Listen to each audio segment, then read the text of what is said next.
Hello বন্ধুরা, দেখতে পাচ্ছ ঠাকুরঘর থেকে আজকে ছোট্ট ব্লগটা স্টার্ট করছি।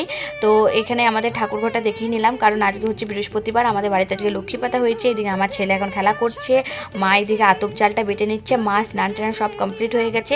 এটা হচ্ছে আমাদের লক্ষ্মী, এইটা সারা বছর আমাদের হাড়ির ভিতরে থাকে। মা এখন আতপ চালটা বেটে ভালো করে লক্ষ্মীগুলোর উপরে মাখিয়ে নিল, তারপর এগুলো রোদে শুকাতে দেবে। তো এইদিকে মা চলে এলো ঠাকুরঘরে এসে সবার ফার্স্টে মা এখন আলপনাটা দিয়ে নিচ্ছে।